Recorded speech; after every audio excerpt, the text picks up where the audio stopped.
Great morning, sister. Yeah, it's been a while. It's been too long. It really has. Too long. You've been greatly missed on my screen. For real. Yeah, I have been all over the place and nowhere at the same time, but not online a lot these days. Understood. Understood. Handling Taylor business. Yeah. Yeah. But thank you. I greatly appreciate you for joining me on here. Um I've been trying to get a reunion going, but everyone's life is lifing. Yeah, Everyone's I can't believe it's been like 2 years. I think 2 or 3 years since we've all kind of done something together. Yeah, yep. I'm going to get a reunion someday. Someday. Just let you know, this is a meeting that I've been anticipating. Even though I didn't, I mean, I don't look at the schedule because I Uh-huh. love the how organic it is and the element of surprise. hmm I always have. I think it was maybe like 3 days ago. I looked at my Google Calendar and was like, Taylor's on. Yeah, yeah. I saw you post and I was like, I wonder if people responding, but I have this week free. My birthday's tomorrow, so I took the week off. So I was like, why not? Oh, birthday girl. Yeah. Gotta celebrate you. 21 again. I was gonna say we'll stick with 21 for a while. Yeah, we have to. All right. Welcome to the Chronically Will podcast, where we have real conversations with community that need to be heard. On today's episode, I have the tremendous honor of speaking with Taylor, aka Taylorbetic, aka friend, family, sister, organizer, leader, all of the above. Taylor, I have to give this introduction to you, to this audience, because about 4 years ago, I don't think I would have continued in this space and doing the things that I do if it wasn't for such people as yourself. Because if you know me, everything about me is about being real, like Yeah. 100%. And the authenticity that you are is more than above and beyond. Like you are truly you. And I truly, like I said, I truly appreciate you. Thank you for joining me on this journey. Could you please give the audience a briefing of who you are? Okay. Thank you for that introduction. I try to be myself in all spaces because I don't really know how to be anybody else particularly well. But I'm Taylor. I am a mental health educator kind of in my community here in Austin, Texas. So I teach classes about basic mental health kind of skills and literacy across the Austin area. I also have a small kind of caseload of clients as a therapist. Those are the big pieces. If you see me on social media, it's probably with my service dog, Claire. So I have a diabetic alert dog who's a huge part of everything I do, and also learning how to kind of be an advocate and stand up for myself. Because if you've met a service dog owner, that comes with a lot of constantly having to set boundaries with folks and things like that. Yeah, those are the big pieces. Oh, you said those are the big pieces, but everything about you is a big piece. Um, so Taylor, again, we met 4 years ago on the cusp of the pandemic. Um, I don't know, like one day I woke up and was like, I got an epiphany, and I was like, Uh, I was talking to Priya, and it's been a while since I spoke to her also. And I was talking to her, and I was like, we should start some type of group or organization where different people from different aspects of life come together just to help others in their continued development, education, garner resources, all of those things, because we've all been there. Mm-hmm. And the first pick of the 2020 pandemic draft was Taylor. That's wild. You Wild. word, like, she was like, we gotta get Taylor. And I'm like, yes, Taylor. And then it was KM, and then we rounded it all up with Stephanie. Like, it was all of us. Yeah. And we had some great conversations while we were locked in, uh, Yeah. just trying to navigate and learn through the pandemic. That And was such a time. it's and today I do see like a lot of people who, I mean, we were all ready to be over the pandemic, Mm-hmm. even though we know like it's still ongoing. Yes. Absolutely. But we have been able to navigate in this world um to the best of our abilities. So Taylor, the first thing you mentioned was working in mental health. Mm-hmm. And that was something that you and I had in common. Um, and I do want to just catch up with you a bit on that, because it's because of you that I actually furthered some of my career in mental Really? health. Yes. What have you been up to?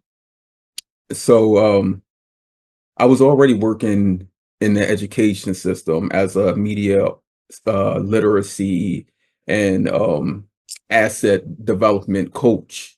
Mm-hmm. But I decided during a break in the diet crew that I said I'm going to go become a certified diabetes educator specialist. And but as I was doing that and the pandemic Mm-hmm. was building, I said, someone mentioned something to me about global diabetes awareness. So I went and got a certification in global diabetes awareness and advocacy.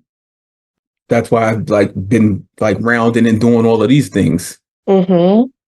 And it was because of like yourself.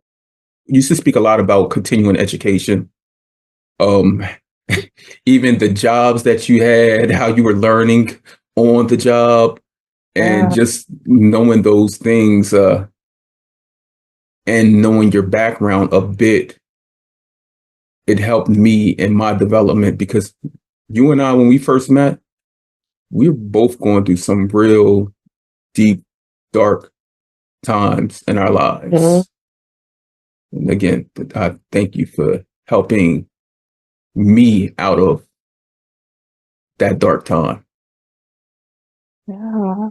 You've been busy. I'm so it's so cool to hear about all the stuff you've been doing and getting those additional kind of certs. I am in the process of finishing up master's number 2 right now, and it's a process. It is a process, but I do think, and I still think this, a huge part of being an advocate and getting online and yelling into the void is making sure that you're informed and you know what you're talking about somewhat, instead of just yelling at people about your personal experience, because that's going to vary. We got a lot in common, but that's going to vary. And it's important that we have a strong kind of foundation for some of the topics that we're talking about, because we're talking about real serious stuff that impacts real people's lives. And for some people, the only info they're getting is what they're seeing from someone on social media, which shouldn't be the case, but it absolutely is with the way our healthcare system is set up. And that you're going to call yourself an advocate, I think that comes with a bit more responsibility than sometimes folks put that thought into. Right. Even though we know that some people who are considered coaches and advocates, they don't have the educational background at all. They Yeah. just show or present themselves in a certain way, Hmm. and people navigate towards that because of the algorithm that is fed. And it feels like this is a conversation we've had many times over, Yep. but it's not stopping. It's not stopping. That's why we got to take on and over this world. Yeah, I see it every time I'm outside. I'm like, I don't know if this person has any qualifications besides you like how they look, or you're envious of how they're managing, and that's not actually an educational tool. It's not, but hopefully it helps someone. Yeah. Yeah. I don't know if you know this, but anytime, like, if you first apologize, if I find someone who looks like us and they're talking about certain things, certain topics, I send them your way. Um, because I know, like, you've mastered not only the education but the lived experience of certain things. Yeah. Yes, I do send them your way because I, you're that. yeah, I appreciate it. I love chit-chatting with folks in my DMs, and talking about what's going on with different people's life experiences and how a lot of the same old nonsense is happening everywhere. Yeah, yeah, a lot of it. A lot of it. It's like a revolving door that we stepped Hmm. into, and somehow we're entrapped in it and can't get out of. But as long as we do our part, I think that's Yeah. what our grandmoms used to tell us. Do your part. Just don't Yeah. follow the crowd. Be a leader. Yeah. And do what little I can. And I hope that that has some kind of positive impact. It will. You are a positive impact. If certain words are brought up in this space, like leading, I'm going to just lead with it. Diabulimia. If it's Hmm. brought up in this space, you are the person that is the go-to to just to initiate a conversation with. Like I tell people, like that's not a mastery in my education at all, but I know someone who has the resources to share it with you. And I'm like, there's Taylor. Yeah. Yeah. And I appreciate that because I work really closely with the DBH kind of helpline. And we have a ton of resources available for folks if they reach out and want to chat, or if someone is just starting to think that they are experiencing some of that stuff and want to learn more about what it is. I always have educational resources to point you to, always open for a conversation. Uh, Right. What are you getting your second master's in right now?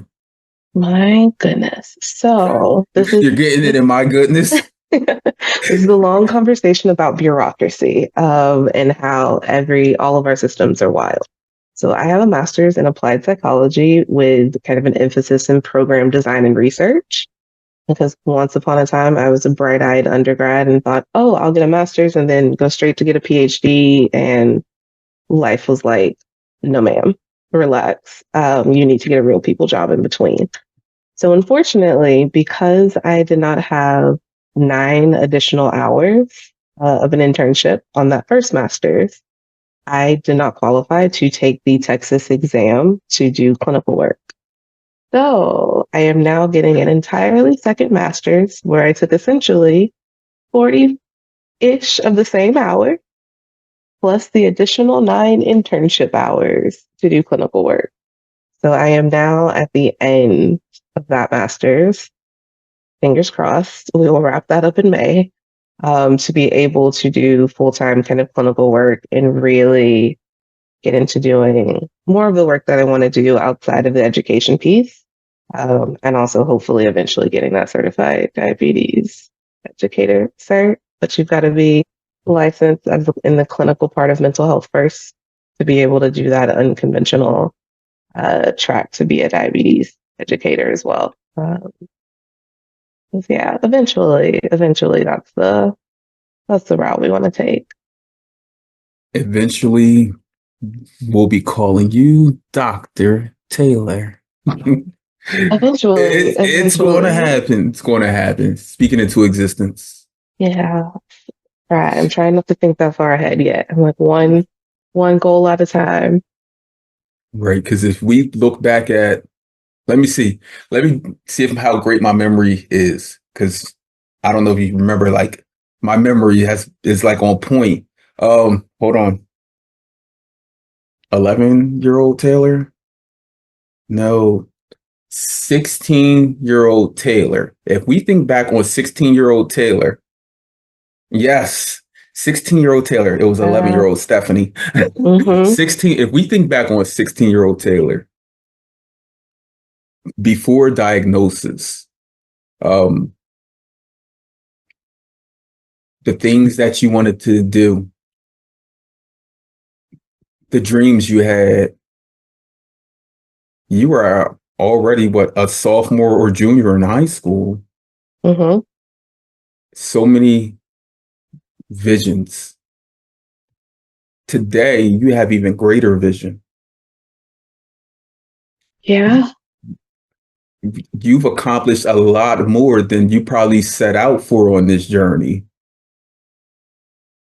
And you've done that while conquering diabetes, conquering any other autoimmune or chronic health condition, um, lived life experiences and trauma, all of those things. Look, you even got you have a diabetic alert dog. And myself, King, King up, up, come on, up, boy. Can you see him? Oh, Look, hey, look, King. we know that with our babies next to us, these pups, like that's even another added responsibility.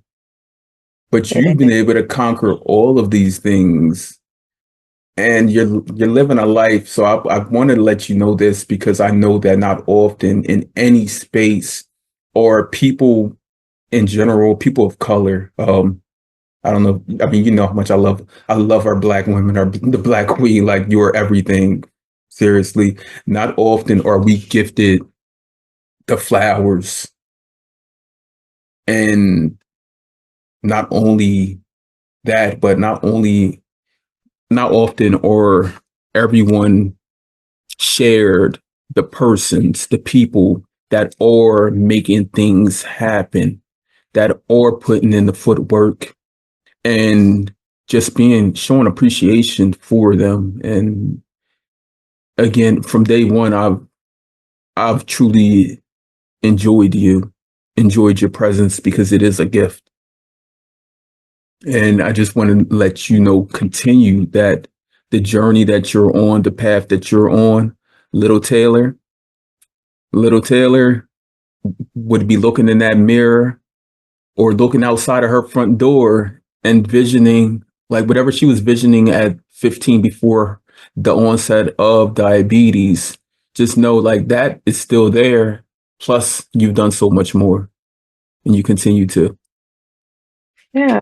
Thank you. Thank you. It's wild to think. It's wild to think about diagnosis and what I thought life was going to be like at 15, 16.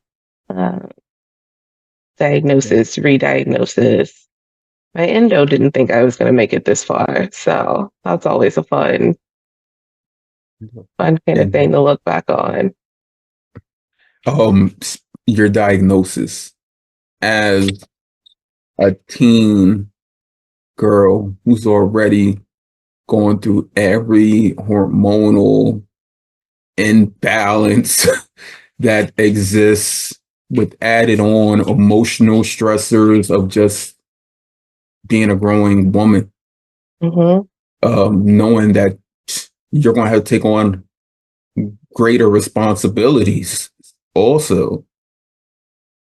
How was that for you, that being diagnosed at that time? Yeah, it was horrific. So I was originally diagnosed when I was 15, so spring of my sophomore year of high school, uh, right before I turned 16 that fall. Um, I was originally diagnosed as a type 2. So I went, geez, almost a year without any kind of insulin, just kind of taking metformin and a few other things and being told to eat less, um, essentially, eat less and exercise. And that would manage my blood sugar. And surprise, surprise, that did not work. Um, but I did listen. I was a good student. I always trusted my doctors. I did what they told me to do. So I ate less and I ate less. And eventually that turned into, unless someone was watching me, eating nothing. Um, did not help my blood sugars. Uh, I stayed pretty consistently to 300 or so. I continued losing a ton of weight. Like I looked sick. I looked pretty physically sick. And it was just, I felt awful. I was pretty convinced at that point that I was probably going to die before I graduated high school. Because it just seemed like nothing was making me feel better. Uh, and my endocrinologist finally prescribed long acting insulin like a year later. She never told me I was type 1. Because I vividly remember being in the endo office and like looking at the little JDRF brochures with the little tiny babies on them and their parents and their little teddy bears and stuff. And she was like, "Oh, no, that's not you. Uh, and if you get an insulin pump, it's because you failed." I was like, "Oh, okay, okay." Um, and when I got Lantis, I think she was like, "Yeah, this is because you're still sneaking food and stuff like that. You're not going to like being on insulin." And so that went on for another 6 months or so. And then eventually short acting got added. Still at no point did this woman ever tell me that I had type 1 and not type 2. That conversation was never had. Not with me, not with my mom. I don't think I got an official diagnosis ever from my pediatric endo. Did not have any of like the peptide testing or anything like that until I was 25 and enrolled in a research study and was like, can we actually check this just for funsies? Even though so far past diagnosis, of course I have all of the markers of type 1 at this point. I probably haven't made insulin in years, but it was a wild ride as a teenager. I think 15 through 22 are the absolute worst um, times to be diagnosed. And I've talked to a few folks in the community who kind of fall in that young adult bucket where you're not a kid. So you end up getting a lot of responsibility for management kind of dumped on your lap. Uh, and at the same time, you're also experiencing all of those big life transitions. You're graduating high school, you might be going away to college, you might be starting, like entering the workforce for the first time. And on top of that, you have to keep yourself alive. And it's a lot. It really, really changes how you think about yourself and how you view the world. And there's not nearly enough support for people kind of during that time period. I certainly didn't have enough support. And even thinking about the types of support that were out there, I think about College Diabetes Network that does such great work with young people now. I don't know if it would have made a difference in my situation. I'd like to think that it would have. And there are folks in the community that I've been having conversations with since I was 21, 17, 18. Um, and they're great, but even still, like it just wasn't there at that time. I jotted down a note as you're speaking. Trauma on onset. The conversation needs to be had because you were 15, 16 years old. Years young. Sorry. Mhm. Years young. Yeah. Look, my oldest is about to be 16 next month. Mm-hmm. And there's no way if he were to get any type of chronic health condition, would not only would I trust him with it, but Yeah. I just know because of the life that he's led and lived Mm-hmm. to for that drastic change to come would possibly spearhead other things with emotion, anger, frustration. He already doesn't like math. Yeah. Like, Me either. right. Like, Yeah. Keep you alive math is honestly the cruelest trick of the universe. oh, it is. And when you spoke of how the doctor, your pediatric doctor at that age, um, kept stating that if you did more of this or more of that, like they weren't truly stating all of the pluses that you were doing. And like you Yeah. were doing so much, like you said, to keep Taylor alive. There's so many pluses. Like even when I speak to my children, like I was telling my son the other day, when he was telling me something about math that that he did it that he was having trouble with or whatnot, and I'm like, you still have a 90+%. I said, you're doing great. You're doing Mm-hmm. awesome. I said, Jaden, before you come to me talking about the negatives, I said, talk about the positives. Talk about how you wake up every morning and you go there and you don't like this class. Like, talk about those things. Like, come on Yeah. now. Like, you're doing it. Like, you've been through school all these years and you've continued to fill that bucket. So why do the white coats literally have a problem with that? Like, why can't they clap for us? Weren't they clapping for a 15, 16-year-old girl who truly just took on and over the world literally by herself? I wish I knew. I wish I knew what that lady. She doesn't see patients anymore. Oh, thank goodness. But she was just particularly negative. And I've talked to people who are kind of endos now and who are in medicine in some sorts. And they're like, sometimes you got to be tough on people. And as part of my like real people job, as part of my 9 to 5, I tell people all the time, tough love doesn't work with people. Like tough love is completely useless if love isn't what you're leading with. And we're strangers. I am a patient. The power differential here means you have to communicate care before you communicate anything else. And that is never what I got from that provider. But there's very much this attitude that diabetics, particularly people who are diagnosed with type 2, that we're lazy, that we don't care about our health, that we're not engaged in the process or informed.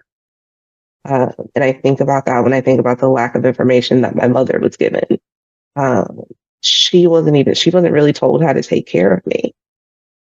Like we were given no information. And just to think about that is absolutely, absolutely wild. In what circumstance do you send a kid home with such a serious condition and you don't give no care instructions for their parents? So I had eye surgery as a kid to correct some stuff with my eyes, fairly minor. But I know that doctor gave me a full briefing at 13 about like what to expect and how to care for my eyes afterwards and things like that. I gave it to my mom afterwards. We got sheets of paper with what to expect and what to do. Not once did I ever get that from a pediatric endocrinologist. All they said was stop. Mhm. They told you to stop doing things. That's it. Stop eating, and stop gaining weight. Instead of gifting you the measurable steps to be your best. Education is a thing that's truly lacked in general I mean, especially like people of color. That's all I speak to, true. Like people of Yep. color with Yep. diabetes, because 9 out of 10 of us are left that office with zero information. We learn it like we do most things Hmm. off of experience, which that shouldn't be the case. That should be the second part of it. Yeah.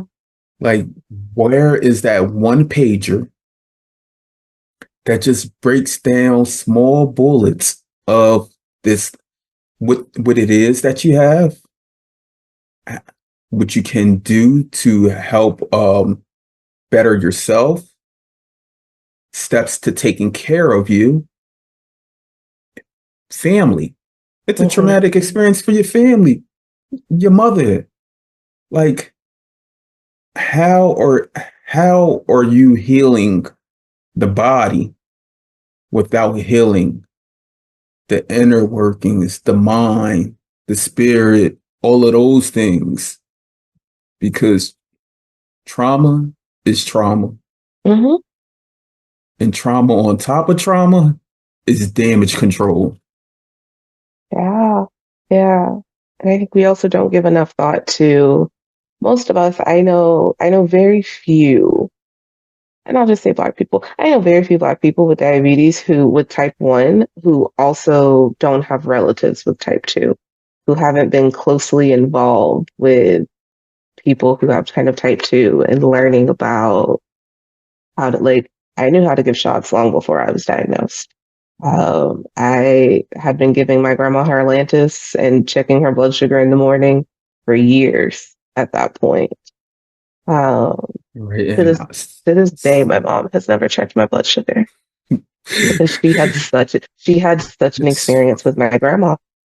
And so to this day, she hasn't. My sister does it. If there's some reason I can't do it, my sister will do it because she learned when I did how to take care of my grandma. To this day, I don't think my mom has ever given me insulin. I don't think she can tell you broad strokes about some of the gadgets, but the specifics of what each piece is, couldn't tell you a thing. But for most of her adult life, my grandmother had uncontrolled type 2 and was super sick. In hindsight, I don't think she was diagnosed appropriately because I was uncontrolled or not. uneducated. Hmm. Hmm. I don't think she was particularly diagnosed appropriately, given that I have the same kind of patterns if I am taking long-acting insulin that we saw with her whole life. The same swings, the same just not reacting well to it. I think she probably needed some short-acting insulin in there. But I have three uncles who've recently been diagnosed with kind of type 2. The education that they were given was, we're going to stick a CGM on you, scan it like twice a day, and you need to cut out carbs. Uh, One of them was given a Lantus prescription that was like 40 units. So he was given a prescription with like 40 units, told to not eat any carbs and exercise more. He almost passed out because he was low, because he was like, I don't want to be like my mom was either. So I'm going to threw out every carb in his house, threw out every carb in his house and started walking miles and miles and miles on top of taking an exorbitant amount of insulin. Nobody told him that he could go low. Nobody told him that that could be dangerous in the Texas humidity and heat. Nobody told him that a cracker would not kill him. So they there's over no education. they over prescribed him a basal instead of implementing short acting. And I see this so often. Like you said, you started with your grandma as a kid. I started with my dad as a kid. 1995, my dad was diagnosed with type 2 diabetes. Hmm. And I remember him like I remember giving him long acting insulin. He never had Hmm. any short acting insulin. I remember taking his meter. checking my blood sugar. Like, Yep. and it was just funny, Taylor, because I remember us passing around his meter, like me and my siblings and my mom, like, Because it was fun until it wasn't. right. Like, oh, now I got to do this like all the time. Yeah. Yeah, and that's why, as like a lot of us, like people of color, Black people, like we know, like you said, someone with type 2. I mean, before my diagnosis, I knew no one with type 1. I didn't even know, Either. like, other than like And seeing it at a register, like checking out. But knew so many people with type 2, so we knew we empathy, empathy mhm. for everyone Yeah. was already instilled in us. Like I remember my dad cussing out his doctor, and when I got diagnosed, telling him like I'm not going to that doctor. Nope. Like, and today it's like it's becoming more and more separate. Like that's why I often ask people like if you're living with a chronic health condition, more than likely someone else in your family is. And your chronic health condition does not sit higher above than anyone else's chronic health condition because Mhm. no one chose this. No Mhm. one wants this. I love my Mhm. community. I love my Mhm. people. I love that I get to have this conversation with you, Taylor. But if given the choice of Mhm. having a chronic health condition versus not, I'm I choosing choose not. no. I would choose no every time. Right. So, how old is Claire now? She just turned 8. Wow. How old is King? King is 5. Oh, it's a little baby. He, he think he's grown, but I keep telling him he's a little pup. Yeah. Yeah, he'll be 6 in April. Okay. A- Yeah. April the 4th. Mm. I can't believe Claire's 8 now. Time goes by fast when you're having fun. Yeah.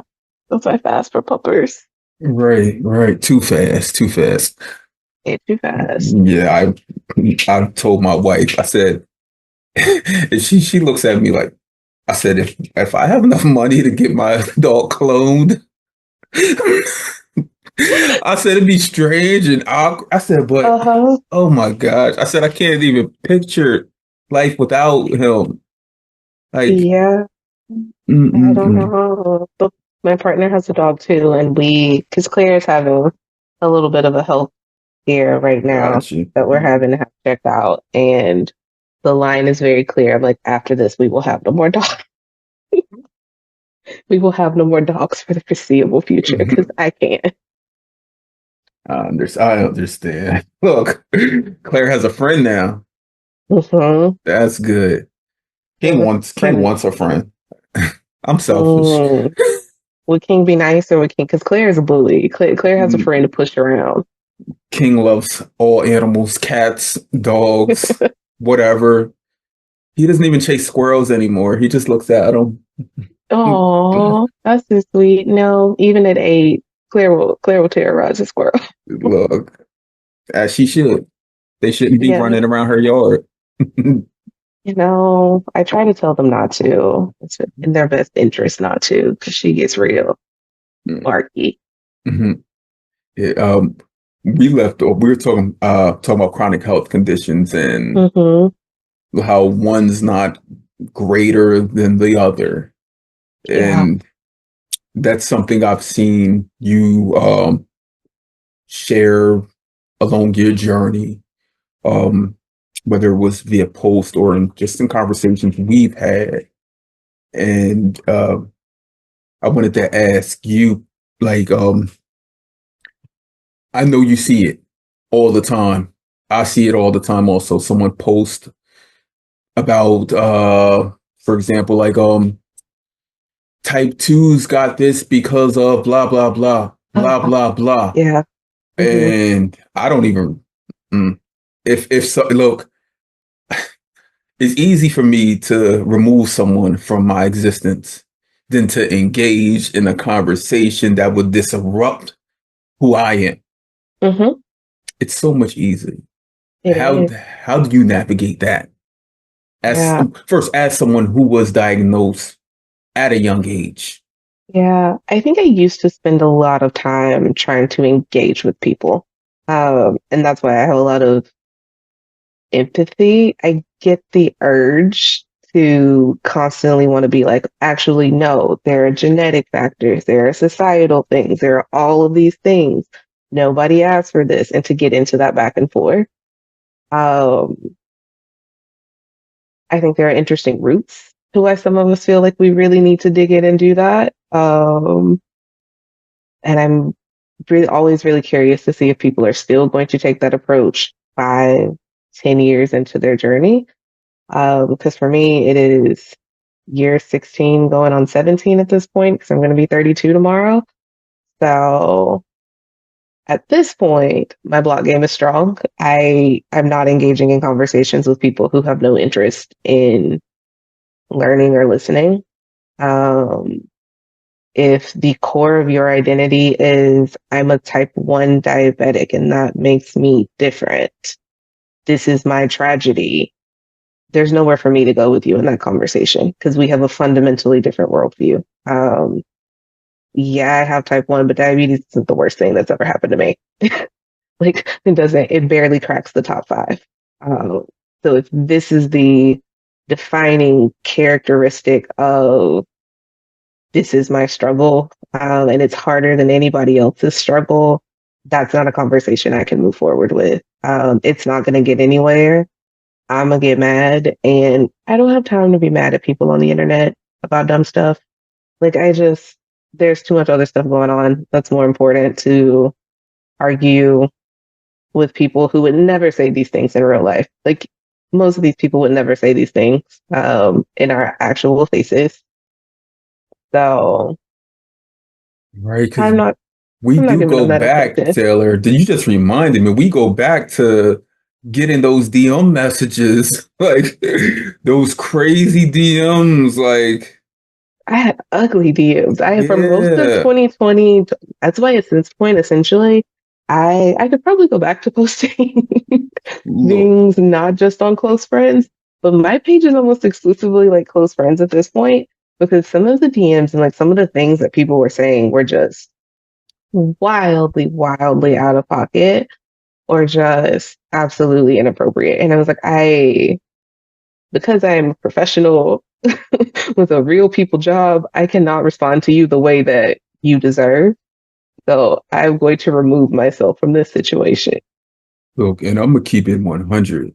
Crazy old white men have not changed. like, like they're still the same, like white America. I don't know what to do with the, especially the men. Like, I don't know what to do with them. I, I don't And get it. I don't get it.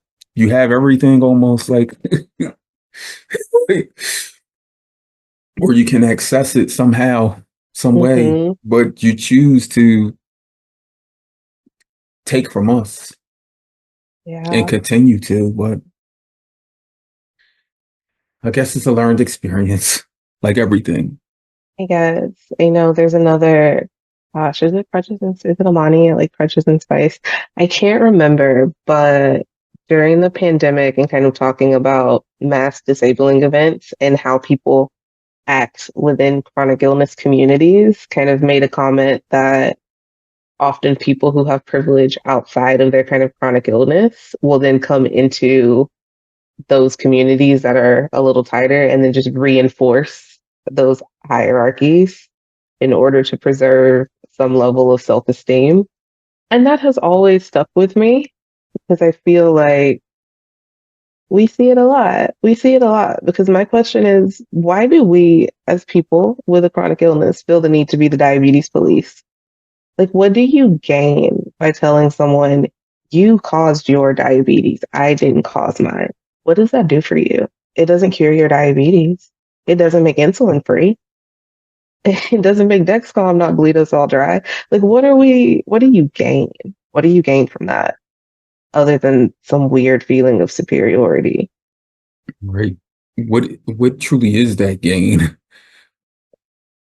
I don't know. Yeah, when you think like they probably were the same as children. Like no matter what, even if it came to athletics, Hmm. no matter what, their parents told them they were the best. No matter what, at whatever they were doing, whether it was football or foosball. Yeah, maybe. And from that, maybe they grabbed that baton. It was so much instilled and embedded in them. And it's embedded in a lot of people culturally, where no matter what, they're superior to others. Hmm. And many of them don't even know, like, because they refuse to take that look in the mirror and truly reflect on the white fragility that exists. Hmm. Yeah. And then we enable it. We We enable do. it. We enable it by not calling it racism. We'll call it everything else. It's my biggest pet peeve in the diabetes community. Mhm. That's why I now just shut up. But is my biggest frustration is we'll call it everything else. I think we have misappropriated the conversation about what stigma is now, and now we're applying stigma to things that is in fact racism and classism. And by calling it stigma, by making it softer and easier for people to digest, we're not doing ourselves any favors. At some point, for us to have any real progress, people have to look in the mirror and confront you hate type 2s because you don't like black people and you really don't like fat black people. Right. Because Like, that's what you think about. That's who you don't want to be. And nobody's telling you got to write that on a billboard. You don't have to tell everybody that that's where that like preconception for you comes from. But it would be helpful for folks to acknowledge it and then start to dismantle that internally. Um, that's where so much of it comes from. It's a threatening of self concept and who don't I want to be? What do they gain? They gain. I'm not. They're not us. And I know why my DMs were so ugly, right? I'm the personification of what a lot of those people don't want to be. Uh, and so you do like it, and it doesn't matter how many degrees I have, what titles I have put in my name, what letters I can put behind my name. I will never have as much authority on any topic as a thin white person. And I know that. I've been in conversations where I am me and I show up there and I am the most educated person on a particular topic. And they want to ask me about, well, how do we make what about cultural foods? Or how do we make conversations culturally relevant? I'm like, I, I literally teach mental health classes. I am, in fact, an expert in this, but I have a whole degree in teaching mental health concepts. But okay, let's talk about cultural foods and how Black women want to be curvy. understanding privilege is a true testament to many of us. We do understand it, but many of us, we also negate to look in that mirror as well when we think of like access to things.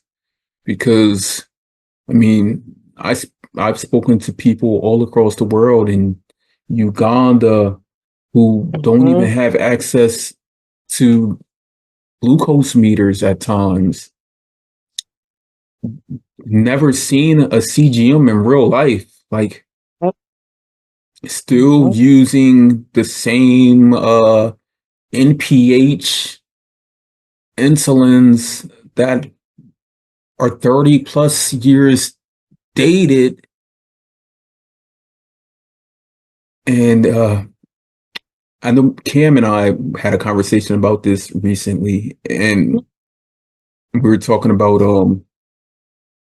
how people in general just don't truly uh, understand the gift that we have here living in the US, even though insulin should be free for all. Just as my dad's dialysis is free to him. Yeah. And me and him speak about that all the time. He can't understand why insulin isn't free. My Hmm. uncle, who's a RN in Germany, he's been there since 1984 when he was in the military. And Hmm. he's like, Will, I do not understand why y'all are paying for insulin. He said it doesn't matter if you're type 1, type 2, type whatever, diabetic. You If should you get a need it, you free. should get it for free. Hmm. And that takes me into, again, understanding privilege, just the way that you see people crying and fussing and bickering about not having their whatever technology that they use. I understand the advancements in technology and how great they are. They are great. I mean, I wouldn't choose to go without my insulin pump or my CGM Yeah. at all. But we also must acknowledge that sometimes when we're low, there are people that are truly, truly wishing they could just have a taste of what we have. Yeah. Sample size. Hmm. Perspective is a heck of a thing. And that ability to widen the lens is really difficult. And I think it's an intersecting issue with what I was talking about before and that conversation about privilege. And there's such a huge swath, particularly for folks who are engaged in like the online community, where people are pretty privileged. They've had pumps since they were diagnosed, or they've had access to the latest tech every single time and things like that. They might not have liked their pediatric like people, but they had quality healthcare. They had parents with insurance and things of that nature. And so the problems that they have are not the problems that even people in this country who just aren't as financially advantaged have, or who don't live in major cities. Like, as somebody from a rural community, one of the hugest kind of barriers for me and like frustrations with a lot of conversations are like, this is very much based on there's another endocrinologist to go to, right? Like, I'll tell people about my pediatric endocrinologist and they're like, well, why didn't your mom advocate and you can go to other people? So I lived in the middle of the national forest. This is Texas, all that green stuff, and then I lived in the middle of the national forest. We drove 2 hours to see my pediatric endo once every 3 months. That's something my mom had to take off from her real life job to do. When I got insulin, it had to be ordered at my little tiny local pharmacy. And frequently, it was a special order just for me by the time I was fully diagnosed with type 1 because they didn't stock enough fast acting insulin for a type 1 diabetic. Because they only had type 2. So they were like, we got plenty of Lantus, but like this Novolog stuff, we don't even carry that normally, let alone a CGM, things like that. We're having different conversations.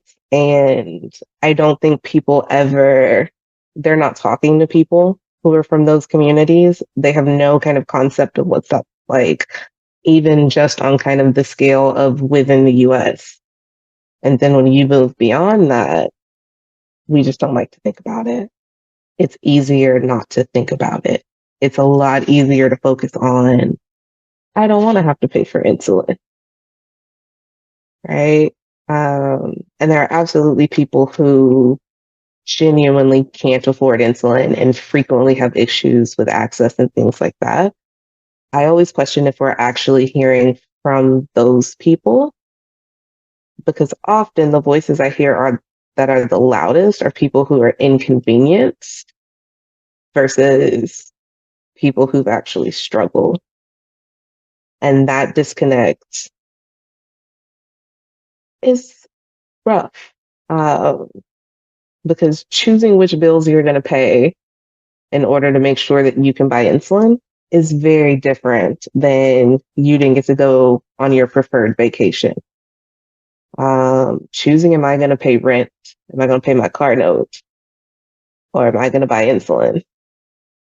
It's a whole different conversation than this is dipping into my fun budget. And we don't, that's uncomfortable. That's an uncomfortable, it's easier to be like, we're all in this together and we all should have free insulin. And yeah, we should. But are we also doing everything we can to really engage people who are struggling right now in a way that isn't condescending and awful?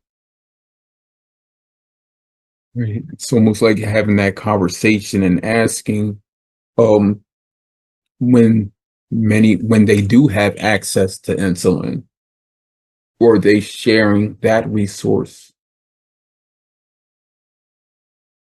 is that resource available to all? Mm-hmm. Because gatekeeping is real, Mm-hmm. and it's real all over. Mm-hmm. Whether it's access to insulin, access to these conferences. Look, we've been having that conversation for 4 years plus, like ongoing. Yeah. Yeah. My gosh. And can people stop having diabetes conferences in states where I don't feel safe going? In states where people's rights are being threatened? And that Mhm. includes Texas. Like, don't come here. Don't give our government any more money. But no, I don't want to come to Florida ever. Ever. Sorry. Look. I'm out. I'm not, Yeah. I don't care if it is free. I'm not coming. Yeah, that's like a one man thing. Like going, that's like a mission. Like I'm going to Florida. Like, okay, let me think Hmm. about all of these things first. Yeah, I'm like, I'm not about it. I'm not about it. Sometimes I wish we took more into context what is going on in the rest of the world. Diabetes doesn't exist in a bubble. Um, Yeah, I get so many people that live abroad, like in the UK, and they tell me that they'll never ever come here to the US. yep. They're like, everything looks good on TV. They're like, but you mean to tell me that I have to get health insurance? They truly do not understand. Like, I try to break it down like I would talk to someone, like I'm educating in a media literacy class about like Yeah.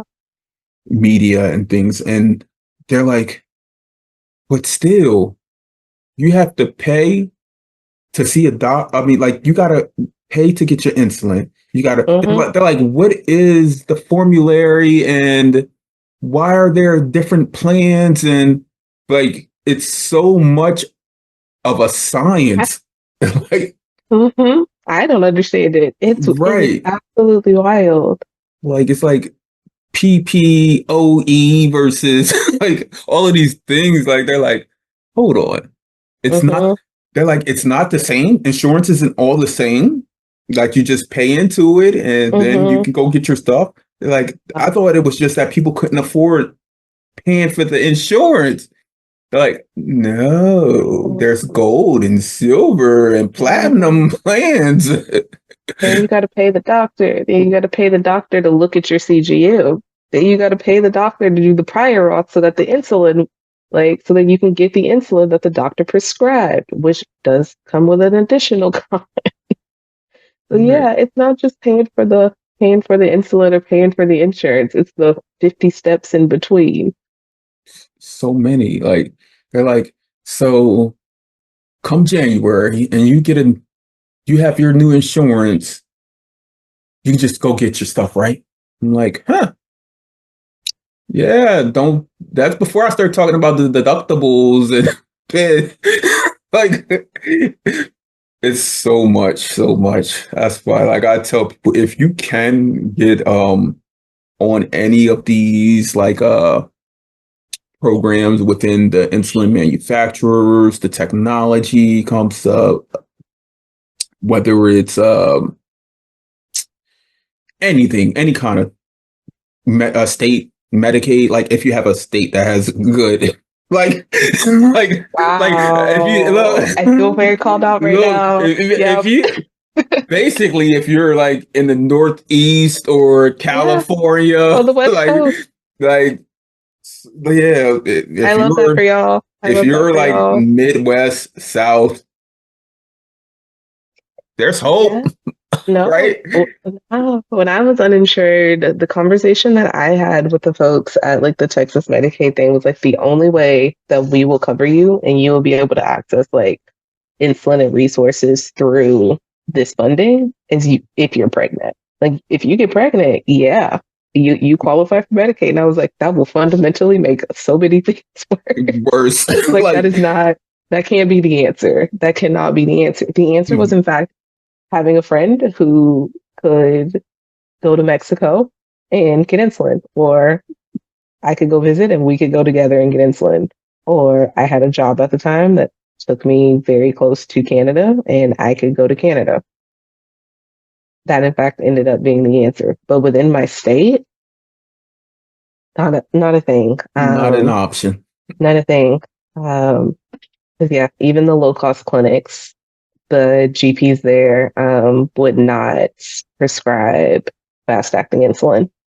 They were like, you need to go to an endo. And it was like, an endo is a specialist and I don't have insurance. So that's not a thing I can do. And they were like, we can do a month. And I'm like, I'm not going to, I think that's not how this works. I will die. And they're like, you can come back. And I'm like, that's another copay. So yeah, it is really crazy trying to explain that to people who aren't who are outside of the US and also people inside of the US who've just never gone without insurance. Like I always tell my friends who are younger than that, like 25, that point where they fall off their parents' insurance. I'm like, bro, you need to have a plan. You need to have you need to have a real plan for that transition period. If you're not Yes. working full time, because Be about age 25 to 26 is when, if like statistics show that uh, the biggest time of burnout within diabetes exists, and a lot of insulin rationing occurs, where you see a lot of 25, 26 year olds being hospitalized with DKA. yeah, It's so much added stress. it is. It is. And I think about the flip side of that is how many of us are in full time jobs that we wouldn't otherwise be in if it wasn't for the insurance. Like I stayed in a job that sent me to the ER almost monthly because I needed the insurance. So I couldn't quit until I had something else that was going to offer decent benefits lined up. But it was enough that the people in the ER knew me by name and were like, so do we think we're in DKA, or do you think you just need fluids? And I was like, I probably just need a bag. I don't think I'm in DKA, but this was happening on a monthly basis. Look, you just gave me a great title for a post. I just wrote down, I hate my job, but I need the insulin. Mhm, Like, how many mhm. people would actually leave their jobs, or how many people are actually staying with their jobs, their place of employment, because of the healthcare coverage? I think so many of us, and even beyond kind of diabetes, I think so many people, it is that's the choice that we're forced to make in a system where we don't have kind of national insurance coverage. Right. It's Do, do never you be dependent know on our employment. now, do you know if someone is continuing education, if they're able to still get like subsidized health insurance premiums or plans? Yeah. Like, because I'm thinking like, okay, go to school, 22, bachelor's. Let me go Hmm. into this master's program, 24. Okay, let me get a second master's. Yeah, let me get a second master's. So I think, yes, I think now those master's programs, particularly ones that are full time, I know my program is, I have to decline student health insurance every semester. Otherwise, it is built into my kind of semester bill. It is not the bestest insurance ever, but like next semester, where I probably am going to leave my full time job so that I can finish my requirements to graduate, I will take the student insurance, which will not be great, but at the very least, will be some insurance so that I should be able to qualify for some of those stupid assistance programs where you have to have some kind of insurance to qualify for those. Um, and at the very least, still be able to get insulin. And I'm doing that fun thing now where I am using a tandem pod, but I still have, or a tandem Mobi, but I still have a prescription for Omnipods. So I am stockpiling supplies as one does, as one does. But yeah, I think a lot of programs now are requiring health insurance for students. That comes at a cost, but it is available. I think ours is like 17, like 12 to 1700 per semester. Mm-hmm. Mm-hmm. Mm-hmm. I, I strongly dislike health insurance. Like, I strongly, like, truly, like, I've never, like, when people ask me about, like, what plan should, I'm not the one to talk to about that one because that's another traumatic experience that I've had throughout my life that I do not want to go into. I remember being uh 22, 21, going to the pharmacy to pick up a prescription of just Lantus, and they're being like $900, and I'm like, Yeah. okay, me and my dad have the same name. Mm-hmm. Let me see how I can use his insurance. All right, call my dad. Okay, here's my all my information. Okay, now my prescription is down to $70. Oh, nice. Like, Yeah. No, I'm like, you haven't lived until the pharmacist has cried with you about, about how much your supplies cost, because that has happened to me. We have sat there together and been like, what is a person supposed to do? car note or insulin. Like, it's a conversation that we can have that conversation forever going on. But how do you tell her, as a person living with chronic health condition, how do you stay, I guess I would say, upbeat? How do you stay motivated? How do you not upbeat? We I'm ain't not up. a beat. How do you I was gonna stay? say How we do know you better. stay? How do you stay motivated towards the towards the goal, towards the dreams? At this Look, point, I try not to take diabetes that serious. Like it's serious, but if I focus so much on micromanaging it, one, I'm gonna do it terribly. I've never been great at micromanaging it. I do my best work when I do the least work. So I will set times to be very focused on I need to iron out this particular chunk, and then I leave it alone. I am happy with being good enough and not setting wild, unrealistic healthcare goals for myself. I am not a pancreas. I'm not going to be able to do as good of a job as my body would do naturally. And that's okay. Um, that's okay. We're good enough that I am safe. I am well within the ranges that I need to be in. And that works for me. I ignore any and all conversation about straight lines on CGMs. And I really ignore what other people are doing, which I strongly recommend. it's an individual thing.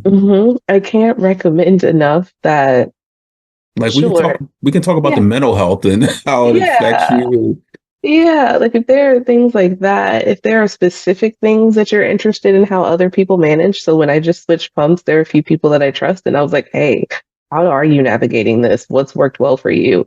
Sure. And I've tried it. But for the most part, I really kind of get myself in the mindset of this is mine. So I'm going to manage it in the way that I need to. And whatever's happening with everybody else is what's happening with everybody else.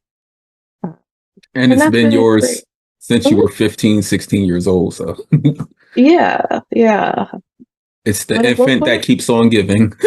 Lord, it's the worst toddler on the planet. Like it is the wildest little toddler on the planet. So Yeah. that's a huge part of it. I'm trying to just keep it in perspective that there are a bajillion other things going on in my life that aren't diabetes. Right. Because diabetes is the toddler that keeps on giving because who else can be kicking and screaming on the kitchen floor with a apple juice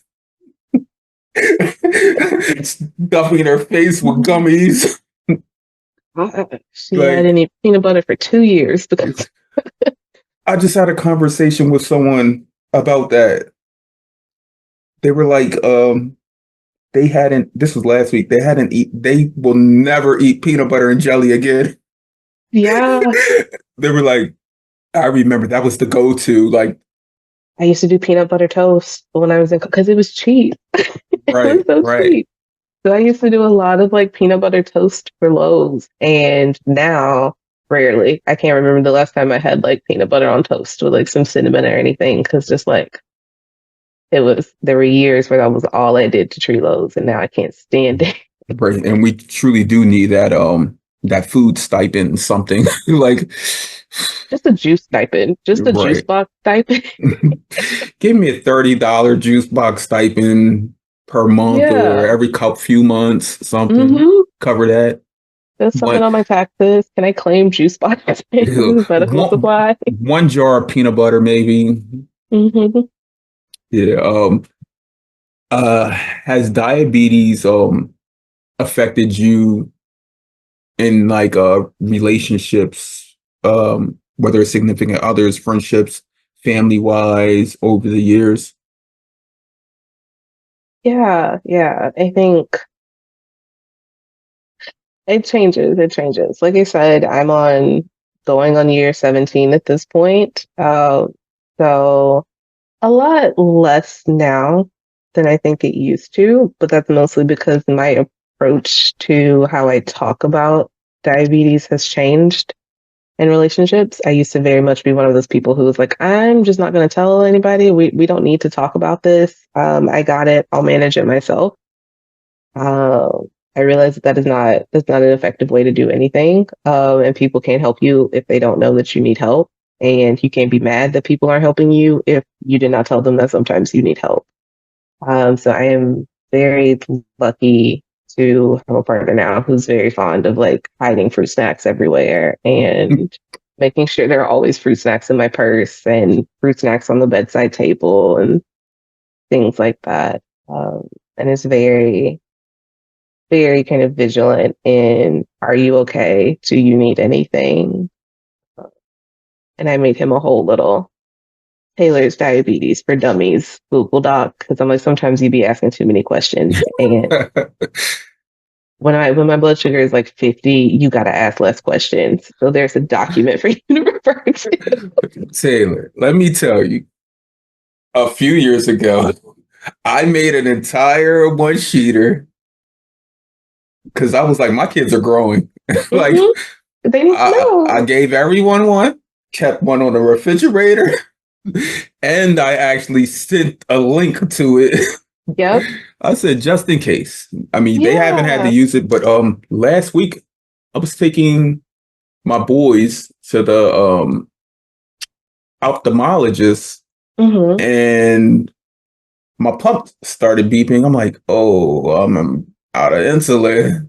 And Hmm. while I'm driving on the highway, and I asked my 15-year-old like if he could do it for me, and he did it Hmm. for me. Like, Oh, and I okay. was like, oh, so he can handle some things. Like, my fault, Yeah. Jaden. I know earlier I said I wouldn't trust you. Yeah, he's been paying attention. Yeah, he actually Yeah. changed my pump, and I was like, wow, thank you. We we are going far into time, but I still have a few more things I want to talk to you about. Okay. Do you have the time? I do. I All do. right. All right. So I wanted to ask you as we do wind down, Hmm. um, is there any advice that you could share or gift to someone not only newly diagnosed, but someone who's newly diagnosed or a parent of a young person, a teen, young adult that is newly diagnosed? Well, I think for parents, I would say be easy on yourselves. Be easier on yourselves than you probably are being. Uh, you are going to mess up. We all mess up. It is a learning process. There is a learning curve, and unfortunately, it doesn't stop because our bodies are always changing. Change is kind of the nature of the game, and you have to be flexible along with it. And that's not easy, but you'll figure it out. You'll get a rhythm. It will, it will be okay. You'll deal with the hard stuff as it comes.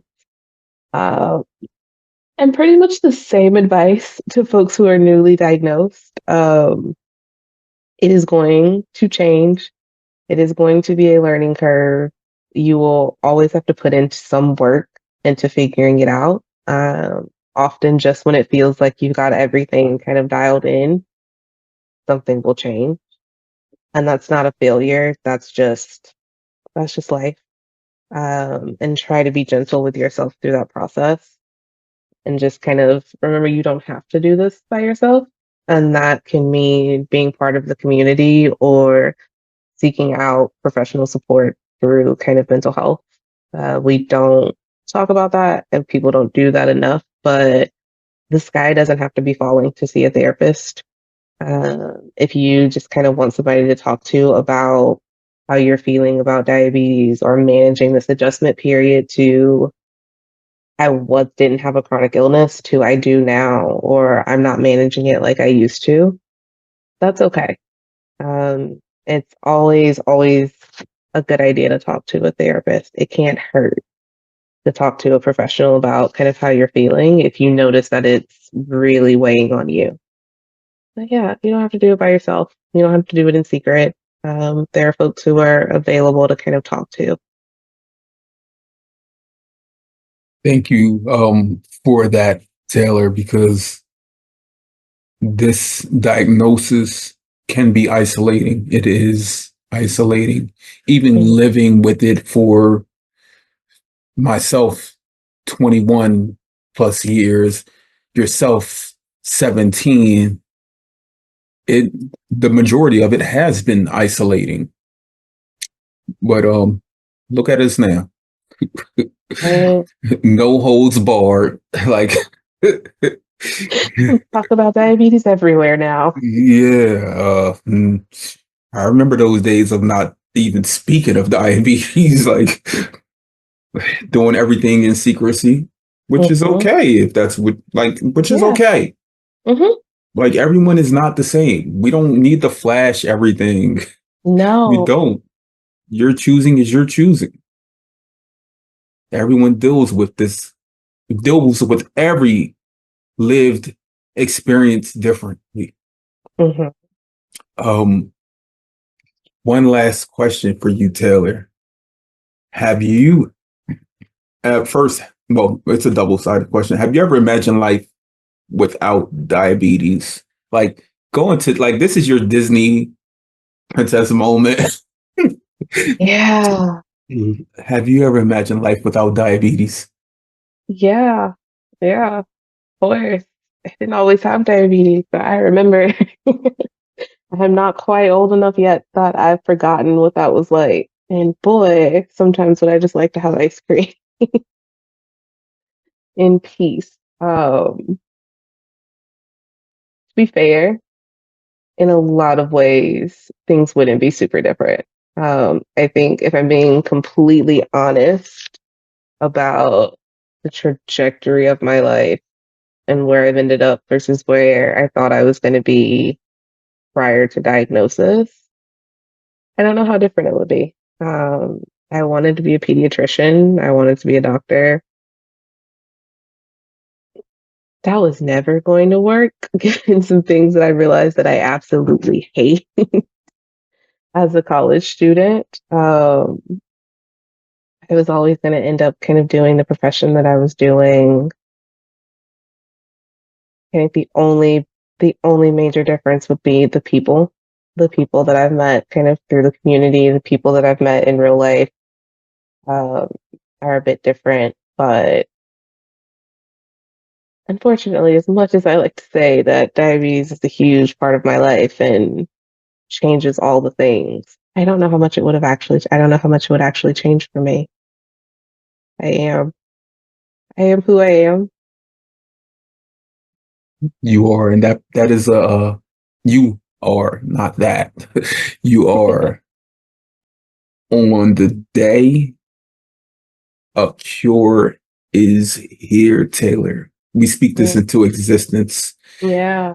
Hope, hope means everything. Hmm. On the day a cure is here, where you wake up, you look at your CGM, and that CGM shows you've been hovering around like 80 to 85 all night.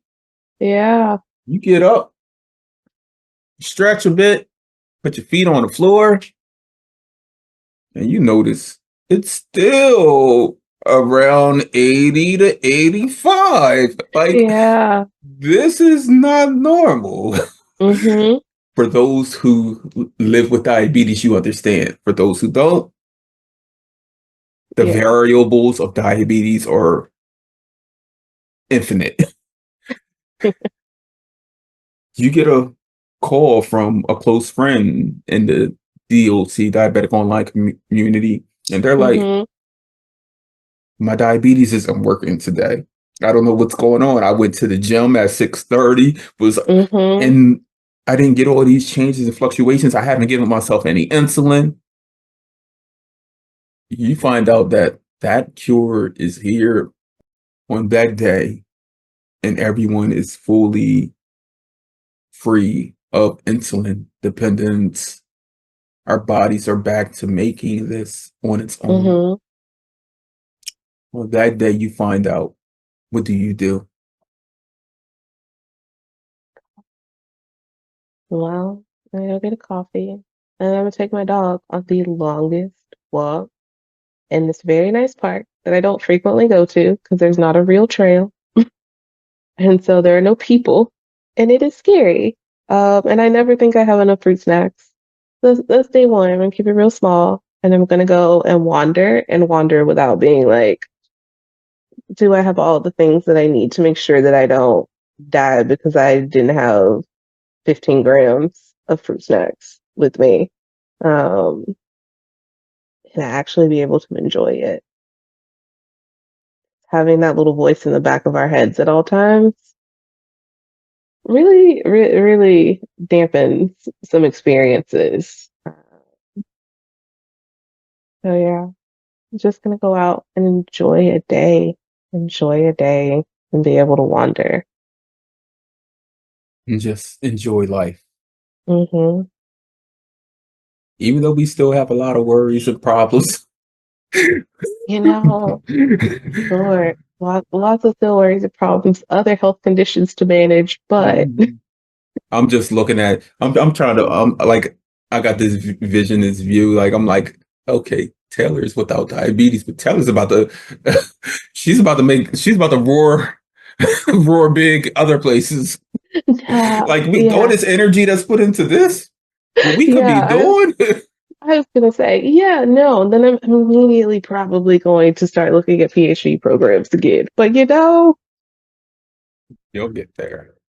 that might happen anyway. So, I had a conversation with a 16-year-old yesterday. The mm, most brilliant young man I've spoken to. He's a dual enrollment student at a college and high school, okay. and he's taken up, like, I can say, bioengineering. Like, he's immaculate. He said, on that day, I'm grabbing all this technology. I'm going outside. he said, I'm putting some gasoline, propane, everything on it, just Yeah. lighting it up. Hmm. He said he may just keep one pump for nostalgia reasons. But yeah, he said, I'm lighting it all on fire. That's fair. That's fair. My Mhm. God, being able to have a phone that's actually silent, can't imagine. We can take it back to the early 2000s and 90s and not even like have the Right? phone on I us. was gonna say I don't have to be attached to my phone all the time. I can just go somewhere. What? Right. Freedom. And Taylor, I truly enjoyed being on this journey with you. It's been a conversation in the making. I truly do miss our Diet Crew family as a whole. Hmm. That's why I've expounded this community. I'm Yeah. truly like taking like a lot of the things that were embedded in the Diet Crew with everything that I'm doing today. But Taylor, thank you again for joining me on this journey that is the Chronically Well podcast, where we have real conversations with community that need to be heard. Because Taylor, you are truly someone that needs to be heard. Ah, thank you so much for having me. Thank you.